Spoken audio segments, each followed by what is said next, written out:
সেই সকল মহান বিপ্লবীগণ জন্ম নিতেন, হয়তো অনেকটা কষ্ট করে বুকে পাথর চাপা রেখে বলে যেতেন, পিণ্ডি গেছে চটকে চাঁদের, ইন্ডিয়াতে বাড়ি।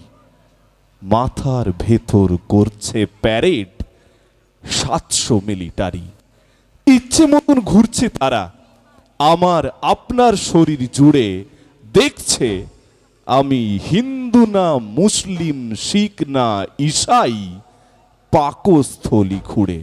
আর তাই তো জাতপাত, ধর্ম বৈষম্য, শ্রেণী বৈষম্যের ধ্বজায় সাম্য, মৈত্রী, স্বাধীনতা তুলে বলি, মোরা একই বৃন্তে দুইটি কুসুম, হিন্দু মুসলমান, মুসলিম যার নয়নমণি, হিন্দু তাহার প্রাণ।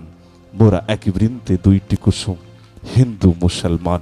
আমার এই কথার পর আপনারা এই যে হাততালি দিলেন, বিশ্বাস করুন এই কোনো কথাটাই কোনো কাজে দেবে না যদি এই কথা শুনে হাততালি দিয়ে বাড়িতে গিয়ে ডাল ভাত খেয়ে ঘুমিয়ে পড়েন।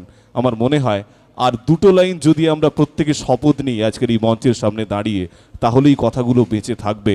আমার মন থেকে যদি প্রত্যেকে শপথ নিয়ে বলি কি, খড়ের রাবণ মাঠেতে পোড়াও, সেটা কথার কথা নয়। খড়ের রাবণ মাঠেতে পোড়াও, সেটা কথার কথা নয়। পারলে পোড়াও মনের রাবণ। যদি বাপের বেটা হও, যদি বাপের বেটা হও, যদি বাপের বেটা হও,